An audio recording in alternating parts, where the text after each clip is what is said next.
Hi, I'm Janelle. At least, that's what I learned 25 years too late. One slip of my wallet, and a stranger stared at my photo like she'd seen a ghost. "My daughter vanished in 1998, she whispered. I laughed and asked her name. She looked me dead in the eye. Your name. In that moment, the family who raised me didn't just lie, they erased me. I dug up what they buried, and brought it roaring back to life. What would you do if your identity was a secret someone tried to keep buried forever? Tell me where you're listening from, and let me take you to the first crack in the story. Saturday afternoons in Santa Rosa are usually gentle. The soft bark of vendors, the warm scent of peaches, the river air drifting down from the hills. I only needed lilies for my dining room window, nothing more dramatic than that. I balanced coffee in one hand, phone in the other, and pressed through the crowd toward the flower stall. The line shuffled. A vendor with red-white sleeves waved people forward, calling out, "Cash only, keep it moving." I reached for my wallet, felt it snag on the loose strap of my tote, and watched, in slow annoyance, as it slipped from my fingers. It landed open, face up on the sun-bleached asphalt. Before I could bend, a woman, late 60s, silver hair tucked beneath a straw hat, stooped with surprising speed. She lifted the wallet, but her attention froze on the Polaroid tucked behind my driver's license. For a heartbeat, she just stared, pupils widening, lips parting as though oxygen had abandoned her. "Ma'am, thank you," I said, offering a quick smile to smooth over the awkwardness. "Tourists confuse faces all the time here. I've been called Carla, Bree, even that girl from Pilates." I reached out, but she didn't hand my wallet back. Her voice rasped like gravel over glass. "You look exactly like my daughter." She swallowed, eyes glistening. "She went missing 25 years ago." I gave the practiced laugh, polite, dismissive, harmless. "That's a terrible coincidence. I'm sorry for your loss." She shook her head, throat working as if words were stuck. "What was her name?" I asked, trying to guide us both back to daylight. A long moment barely describes the silence. The market around us blurred. Someone haggling over honey, a teenager arguing with her mom about kettle corn. Then the woman spoke, each syllable measured, final. Her name was Lisa Ivy. Her gaze locked on mine. "Your name." Heat drained from my face. My lungs forgot the simple business of breathing.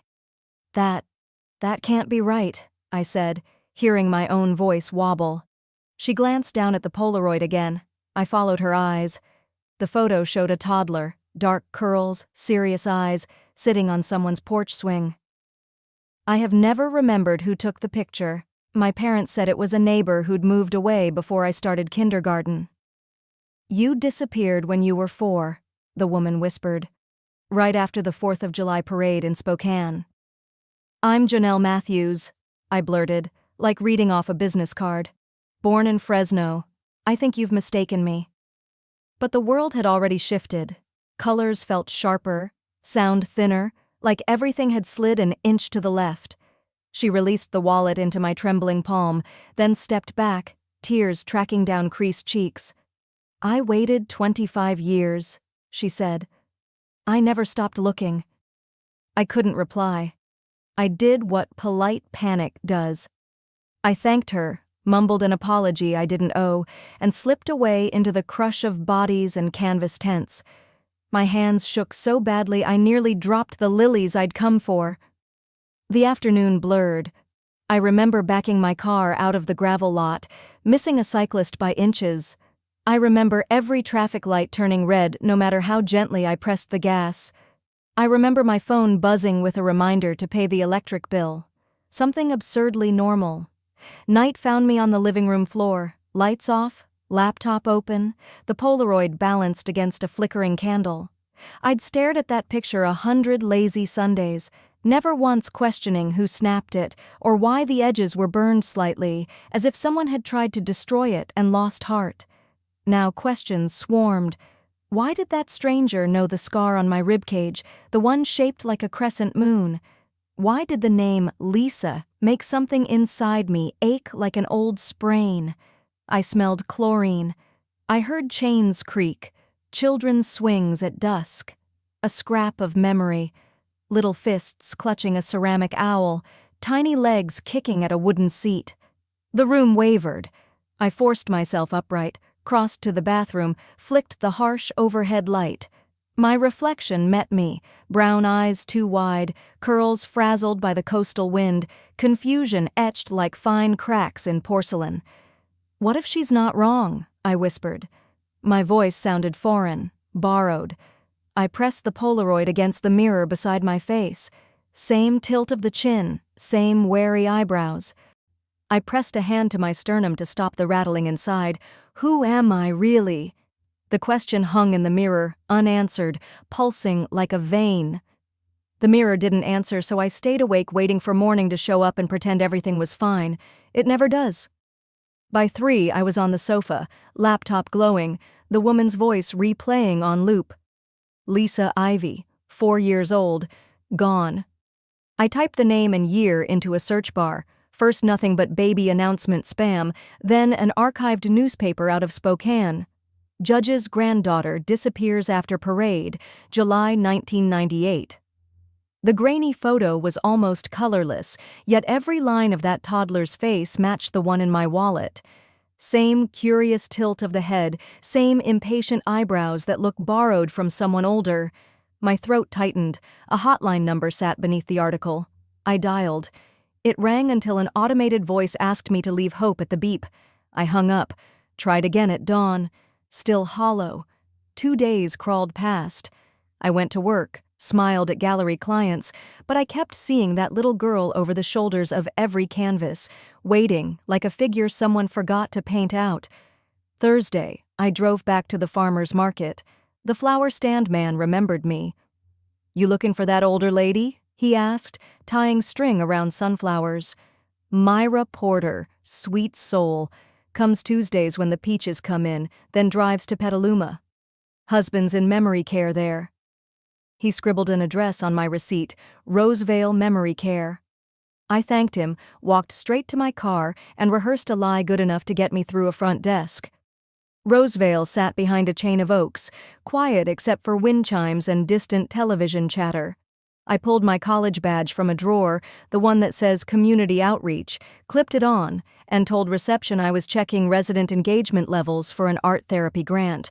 The orderly, Todd, nodded like he'd met 3 other people on the same grant this week and waved me toward the common room. I waited by a shelf of puzzles. Wheel of Fortune murmured from a mounted screen. Residents dozed or stared past the windows. 10 minutes, then she appeared, pushing a walker with tennis ball feet. Straw hat again, but no market bustle to shield us. Her gaze found me instantly, soft but absolutely certain. "You really came," she said, voice wobbling between relief and alarm. She stopped a few feet away, gripping the walker's bar as if she might float off without it. I managed a greeting. My palms were damp. "I'm not your daughter," I whispered. "I'm sorry if I gave the wrong impression." She studied me, eyes the exact steel gray of a rain cloud poised to break. Then explained the scar. Every muscle locked. My left hand drifted to my rib cage. As if checking the crescent birthmark was a reflex I'd had since childhood, I'd shown it to exactly 0 strangers in my life. Myra reached into her cardigan pocket.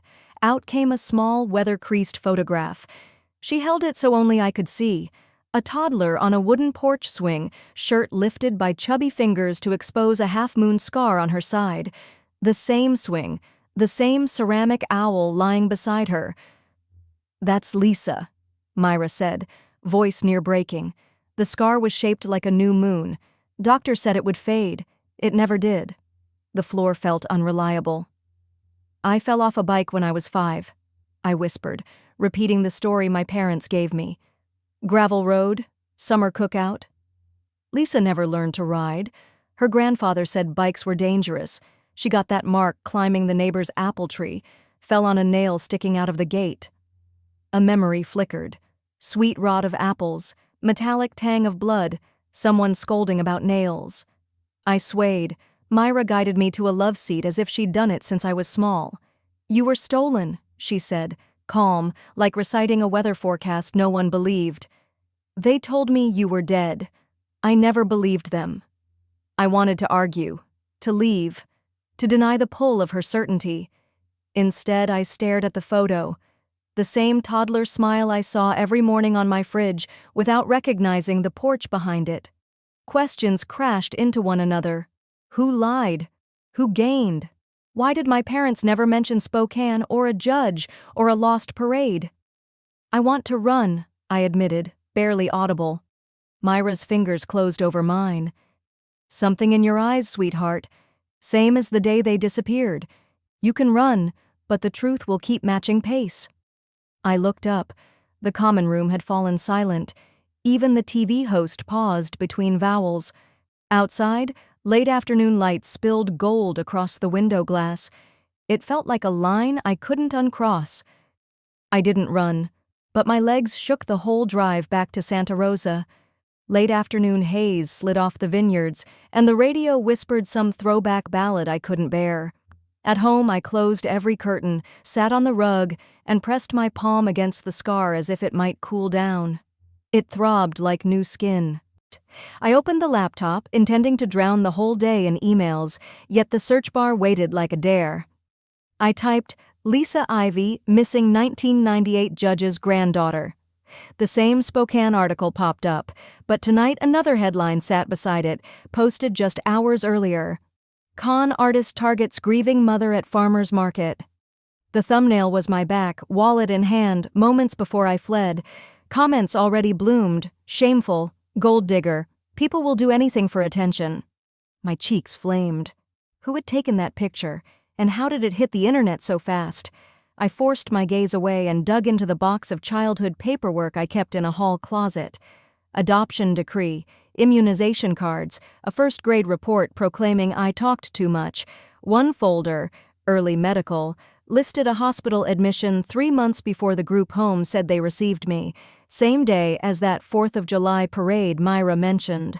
The orphanage intake form read, found at Greyhound Station, no identifying information. A buzzing started behind my eyes. I called the shelter that now occupies the old group home building. A volunteer answered, cheerful until I asked about files from the 90s. She put me on hold, soft jazz filling the void. Finally, a raspy male voice. Yeah, I remember a little girl left at the bus stop. Had this moon-shaped scar. We called her Star for a while. My throat pinched. After we hung up, I dialed my parents. Mom picked up on the second ring. Sweetheart, everything okay? I need the truth about my first 4 years. Silence. Then the soft clink of Dad lifting the extension. Mom spoke again, brittle. You're ours. Don't let someone confuse you. Dad's baritone followed. Janelle, you've always had vivid dreams. Don't dig up pain you were too young to understand. It isn't a dream, I said. Someone posted a story calling me a scam artist. I waited for outrage on my behalf. Only hush answered. Mom finally whispered, distance yourself from that woman, for your own peace. For yours, you mean. My voice cracked. I ended the call before either could reply. Phone buzzed. The screen showed an unknown number. I almost ignored it, then noticed the area code from Petaluma. Myra had texted a photo, a small ceramic owl, glaze-chipped, eyes wide open. Message beneath, do you remember? I still have it. My knees folded, memory slipped in like water under a door. Fluorescent hospital hallway, my toddler hands clutching that owl, its weight comforting as a promise. A nurse bent down. No, not a nurse.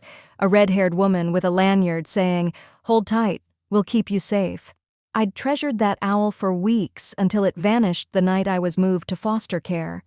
I'd asked my new house mother. She said I must have lost it on the drive. The recollection jolted me upright. If Myra had the owl, then she, or someone close to her, had been in that hospital. My parents never set foot in Spokane, they swore. Another fracture in the timeline. I walked to the mirror over my fireplace, the same mirror where 2 nights ago I'd searched my features for clues. Now I saw something else, mistrust in the set of my mouth, a flicker of anger I'd always been too polite to show. The little girl with a chipped ceramic guardian didn't need permission to exist. She only needed someone to name what happened. I opened a private browser tab and searched the domain behind the smear article. The registrant was hidden, but the initial post was shared by an account called Marin Visuals PR. I knew that name, Isolde Marin's agency. She must have filmed me at the market, spun a story, and released it before I could even find a breath. My scar burned hotter. I saved every screenshot, every malicious comment. If they wanted a public fight, I would give them documentation, not drama. I emailed the captures to myself. Subject line, ammunition. Before closing the laptop, I replied to Myra's message. I remember the owl. I need to see it. The house fell quiet except for the fridge cycling. I sat on the edge of the couch, ceramic memory pulsing behind my eyes, and realized the ground had shifted permanently. I wasn't just doubting childhood stories, I was doubting the people who polished those stories until they sparkled like truth. I didn't sleep. Not even a minute. Every time I shut my eyes, I saw it. The small ceramic owl sitting in my palm, cold and chipped, its left wing cracked in a jagged line that somehow matched the scar along my ribs. I'd always thought the owl was just some nurse's gift, but Myra's voice lingered in my head. You used to clutch that owl like your whole world depended on it. At 5:43 a.m., I gave up pretending I could rest. I rolled out of bed, feet hitting the cool floor, and made a beeline for the dining room where I kept my file box, stuff from school, taxes, adoption paperwork. I flipped through documents until my fingers found the familiar folder with the worn tabs, my adoption file. I spread it across the table like a puzzle. The hospital discharge papers were dated January 3, 2000, but the intake form from the group home listed me as arriving in April 2000. A gap. 3 months. No notes. No reason. I sat back in the chair and whispered out loud, "Where was I for 93 days?" The scar prickled again. I opened my laptop and typed in Sonoma County Public Birth Records 1998. The search results loaded slowly. Myra had said her daughter was named Lyra. Lyra Ellen Roth. There she was. Born April 12, 1998. Mother, Myra Lenore Roth, reported missing November 5, 1998, abducted from a rest stop off Highway 101, and then, 2 years later, a death certificate. My stomach turned. Presumed deceased, remains not recovered. I whispered, "They declared her dead without a body." It was almost 8 a.m. by the time I pulled into the county records office. I printed what I found and confirmed the grave location, Sonoma Ridge Cemetery, Plot 7B, Section West, marked only with a blank granite stone. The place was deserted when I arrived. Rows of headstones stretched under the morning fog. I walked past engraved names and fresh flowers until I found the tiny square with no inscription. Just a patch of slightly disturbed grass, a gray stone, and silence. I lingered, not sure what I was hoping to feel. Closure? Recognition? A man in overalls was tending to shrubs nearby. Late 60s, with sun-creased eyes and thick gloves. He noticed me staring and walked over. "You looking for someone?" he asked, voice low. I nodded. "Plot 7B, Lyra Roth." He looked around, then lowered his voice. "There was no funeral," he said. "No one came. Just a man with an envelope. Said to mark it and leave it be. We never got ashes. Nothing ever arrived." I blinked. "Wait, no ashes?" He shook his head. "I remember because it was odd. We always log cremains, but this was just a name and cash." I swallowed hard. "Was there any paperwork?" He smiled sadly. "Things get lost, miss. But some things, they were never real to begin with." Back in the car, I stared at the wheel, knuckles white. I called Myra. She answered on the second ring. "They never found her, did they?" I asked. The silence on the line stretched. "No," she said finally. "They told me she was dead, that they'd cremated her, but they never let me see a body. No urn, no goodbye, just a report." I pressed my forehead to the steering wheel.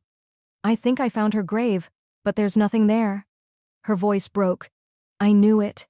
I knew it in my bones." We both sat in the quiet, connected by nothing but breath and grief.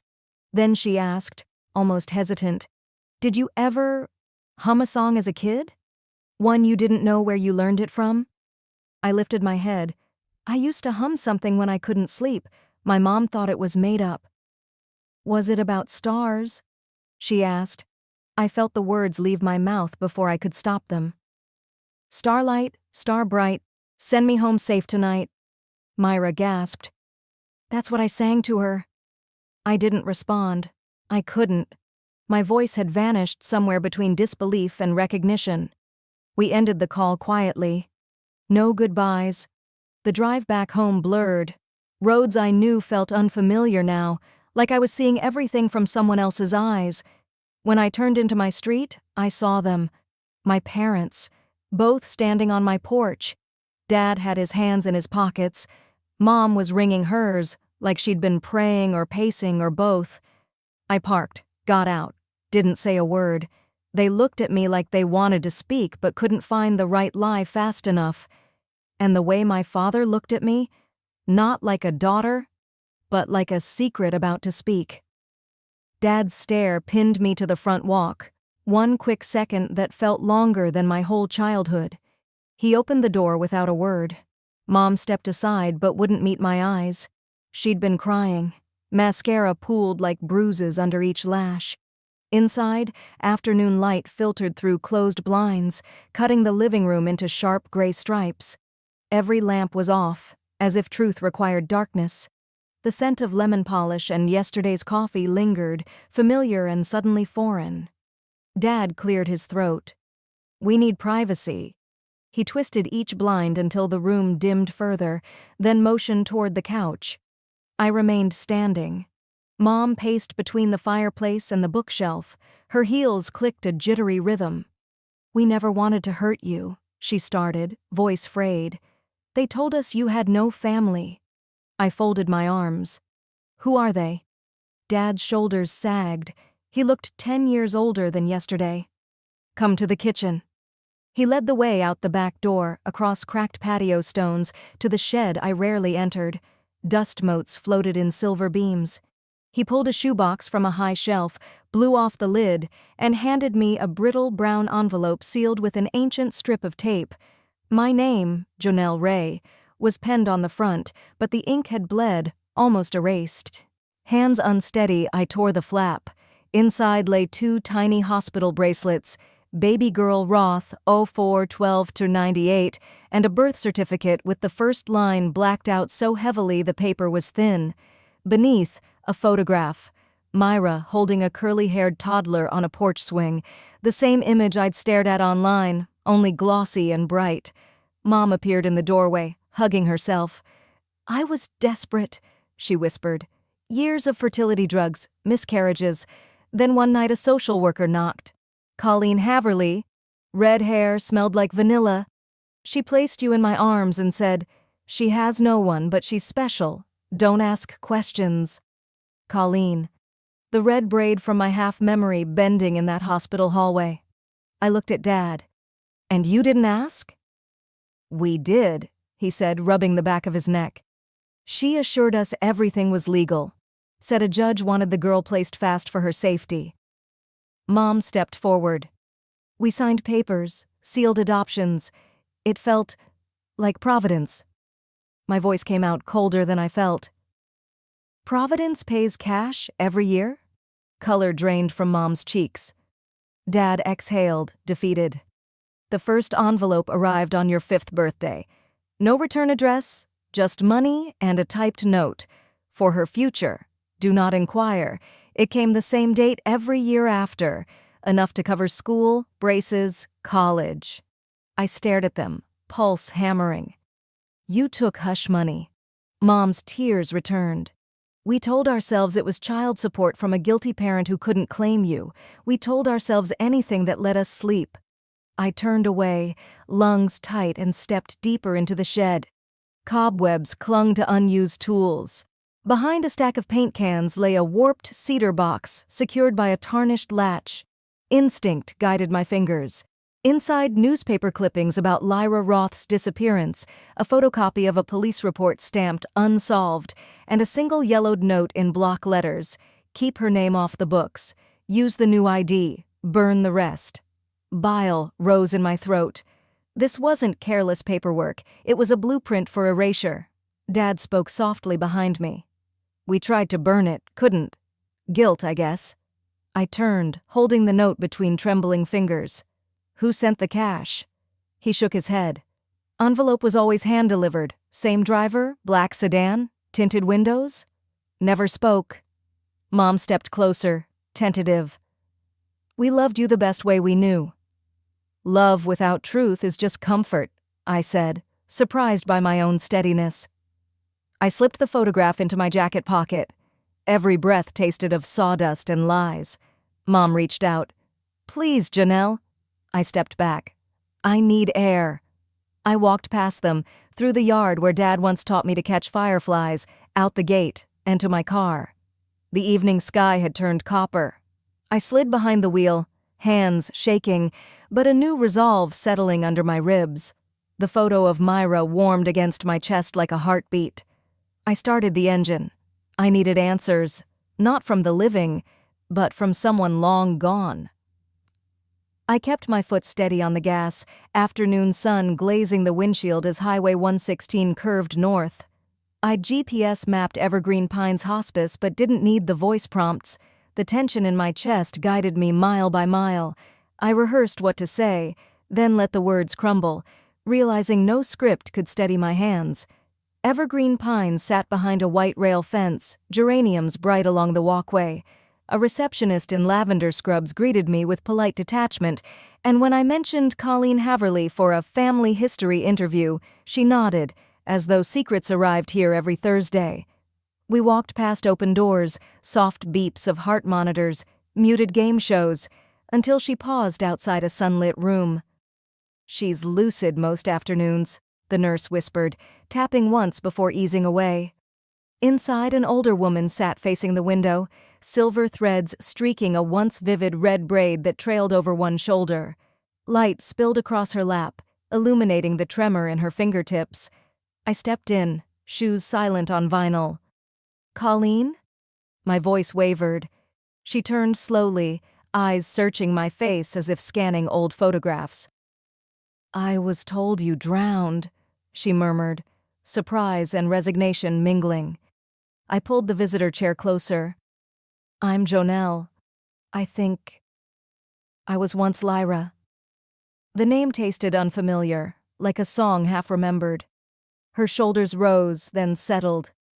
Lyra Ellen, she corrected softly. I held you the night they took your mother off life support. A chill rippled through me. Why did you bring me to the McLennans? Why lie to them and to me? Colleen traced the pattern on her cardigan sleeve, words climbing cautiously. 25 years ago, custody meant paperwork wars. Your mother, Ivy, was the only child of Judge Harold Grayston. Loud, powerful, cared more about legacy than love. Ivy fell for Thomas Rios, a landscaper without papers. They tried to keep you a secret, but secrets leak. She drew a breath. Ivy died in a car accident. Brakes failed. Police never proved sabotage. Judge Grayston petitioned for emergency custody.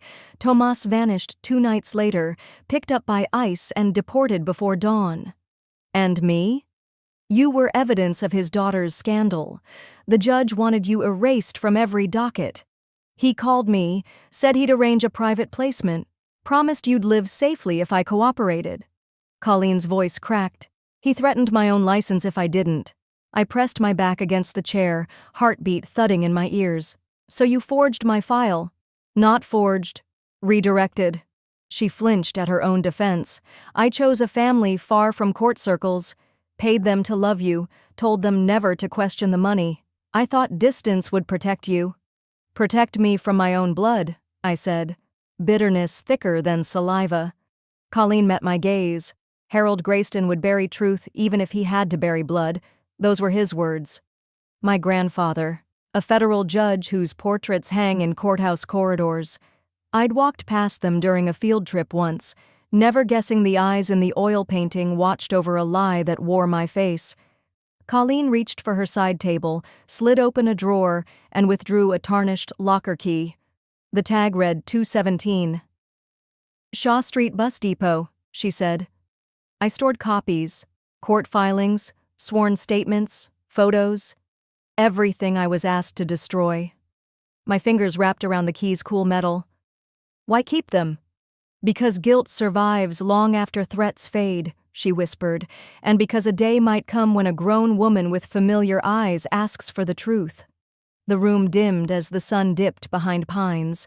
I rose, unsure how my legs obeyed. You could have told me earlier. I wrote letters every birthday, she said, tears shining. Never dared to mail them. I opened the door, cold air spilling from the corridor. I need to see what's in that locker. Colleen nodded. You deserve every page.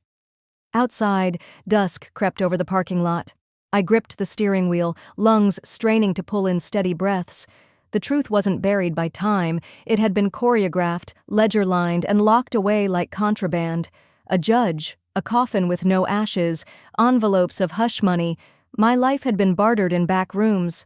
Now a single brass key rested against my palm, warm as a pulse.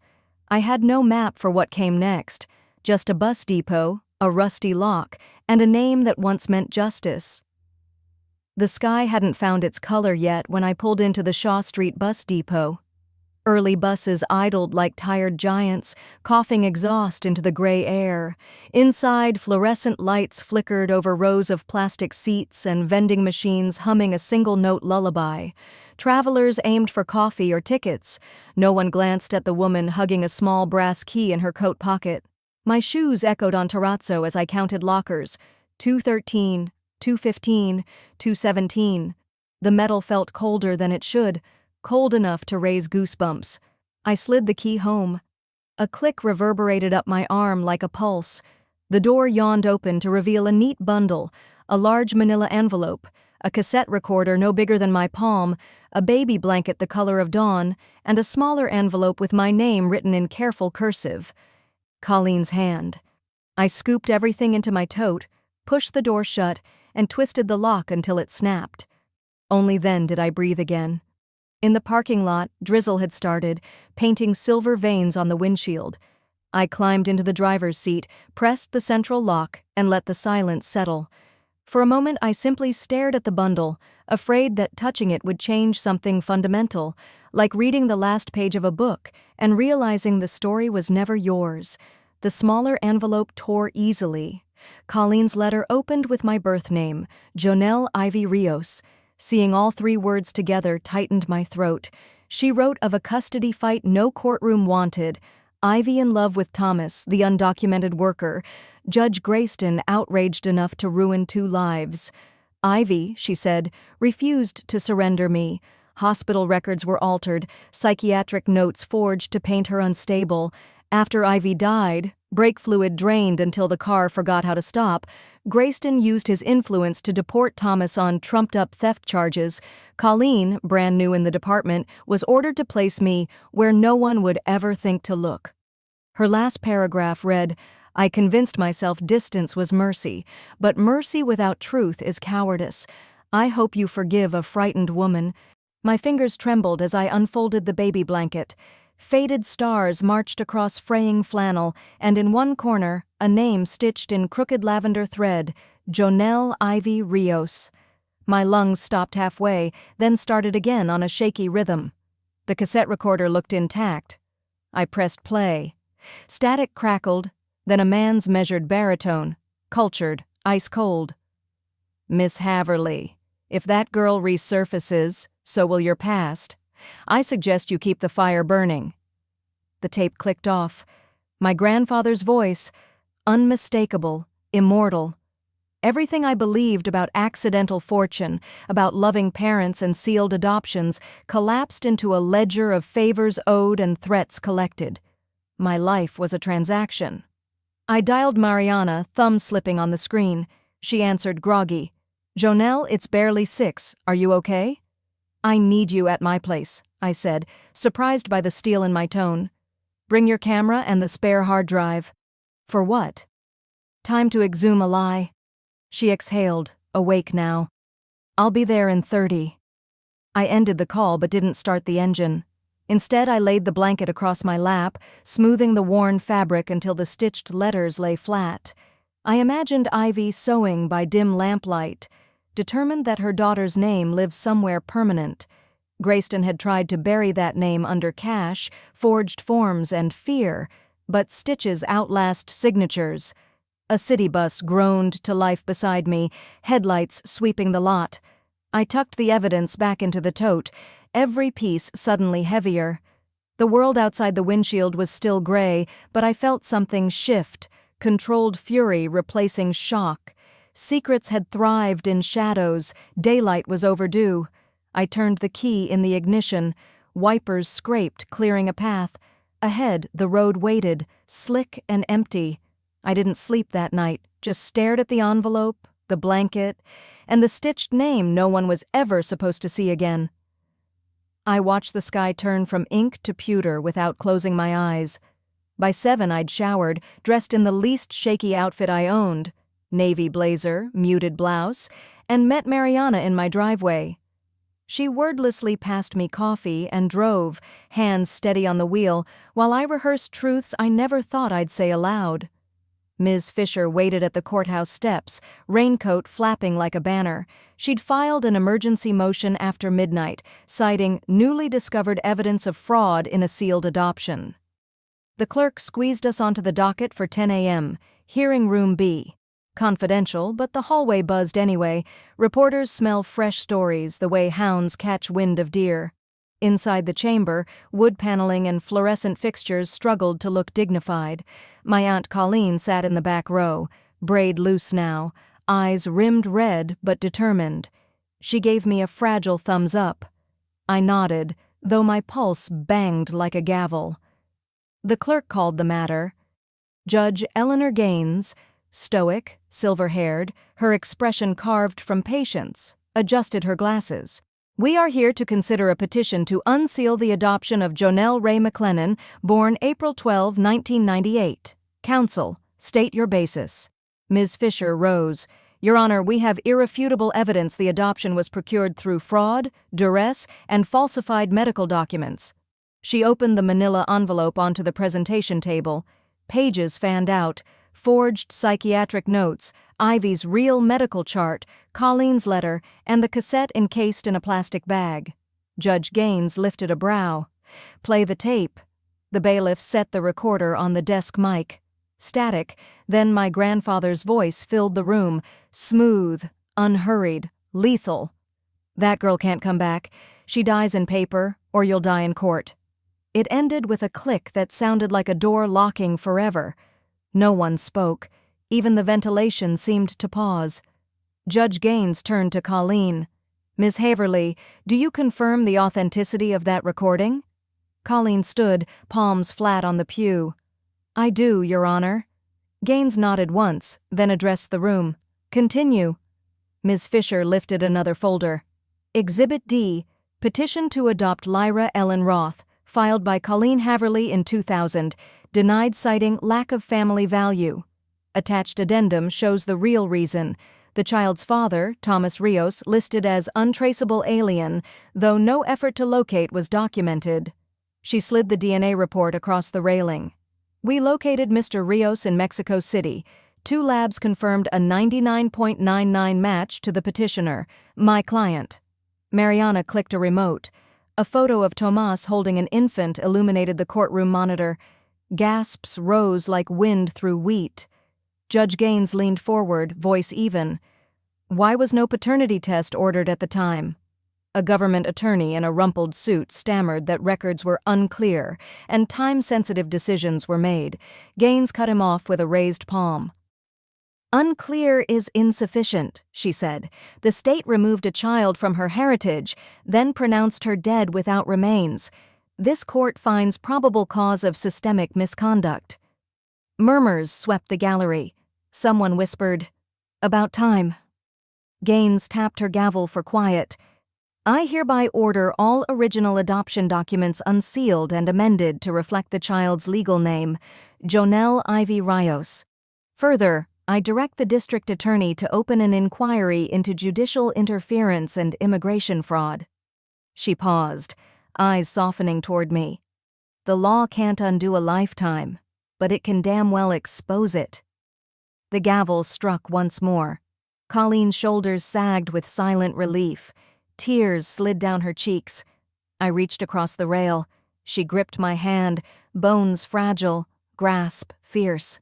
No words passed between us, yet decades of silence cracked like thin ice. Reporters swarmed as proceedings adjourned, questions flying. "How does it feel?" "Will you sue the Grayston estate?" Mariana blocked them with her camera bag, guiding Colleen and me down a service corridor to avoid the crush. Outside, rain pooled in the asphalt dimples. I stepped beneath the gray drizzle, birth certificate clutched in a clear evidence sleeve. My name, the real one, catching droplets like blessings. For the first time, I belonged to myself. The rain had stopped by the time I reached the cemetery gates. 2 weeks had passed since the hearing, but something inside me had stayed suspended, like breath held under water, waiting for the surface. The cemetery sat on the edge of town, quiet and uneven, surrounded by rustling pine trees and old split-rail fences. Gravel crunched beneath my shoes as I made my way up the narrow path. Just past a row of slanted stones and wildflower patches stood Aunt Colleen, hands clasped in front of her, gaze fixed downward. She didn't turn when she heard me. She didn't need to. I stopped beside her. The wind tugged gently at the collar of my coat. Before us was a small, weather-worn gravestone, cracked near the base, moss creeping along its sides. The inscription read, "Baby Girl, 1998. No name given." Colleen's voice was barely more than a breath. "They told me you died. I knew it wasn't true, but they gave me that stone anyway, and when no one believed me, I just—" She paused. Her eyes didn't leave the ground. "I buried the idea of you here, because pretending you were gone was the only way I could survive not knowing." I stood silently. The amended birth certificate trembled in my hand. Jonel Rios. Mother, Ivy Morgan. Father, Tomas Rios. "I thought I wanted revenge," I whispered, my throat tight, "but now I just want peace, for both of us." I crouched and placed a small, polished headstone next to the old one. It read, "Jonel Rios, found, loved, alive." The stone shimmered with fresh rain, catching sunlight that broke through the trees like a quiet blessing. I reached for the necklace around my neck, the half-heart I'd worn for as long as I could remember. I never knew where it came from. I only knew it was mine. Colleen slowly pulled something from her coat pocket. It was old, dulled with time, but unmistakably the other half. We didn't speak. We didn't need to. "They were a pair," she finally said. "Your father. He gave them to us, separately. I kept mine, just in case someday." Behind us, footsteps approached. Mariana and Ms. Fisher, both dressed in dark coats, both quiet as they reached our side. Mariana pulled me into a hug. I let my head rest on her shoulder for a long moment. Ms. Fisher looked at the headstones, then at me. "Most people live their whole lives not knowing who they are," she said gently. "You fought to find out. And you did." We stood there for a while longer, no one rushing to fill the silence. It was the kind that settles around you, not the kind that needs to be broken. Later that afternoon, we drove back to Aunt Colleen's place. The porch creaked beneath our feet as we stepped inside. The smell of lemon tea and old books greeted us. The kind of home that remembers. Colleen set a kettle on the stove, her movements slow, almost ceremonial. Then she disappeared into the hallway and returned with a worn shoebox. She placed it on the coffee table. "I wrote you letters," she said. "Every birthday, every holiday, whenever I missed you most. I didn't know where to send them, but I couldn't let go either." I lifted the lid, dozens of envelopes, faded and curled. We read them together. Some made me laugh, like the one where she tried to guess what kind of cereal I liked. Others left tears slipping silently down my cheeks. There was one where she wrote, Today I dreamed you were running through sprinklers, laughing. I woke up and the pillow was wet. As the sun lowered behind the hills, casting a soft gold across the porch, my phone buzzed. Email. Subject, I never stopped searching. Sender, Tomas Rios. My heart stopped. Attached was a single photo, grainy, time-worn, but it was him, holding a baby girl, holding me. His smile was tired but wide. His hand was cupping the back of my head. I stared at it for a long time. Then I clicked forward, typed in Ivy's email address. No message, just the photo. I hit send. She never replied. That night, after Ms. Fisher and Mariana had left, Colleen and I sat quietly on the porch. She refilled our cups, then looked over at me. You know, she said, her voice low, you were never lost to me. Just taken. I looked up at the stars. They seemed brighter now, or maybe I just never really looked before. My name wasn't just on a piece of paper now, it was carved in stone and stitched into memory. It was held in Colleen's arms, typed by Tomas's trembling hands, etched into the silence I fought through. My name is Jonelle Rios, and I'm the one telling this story.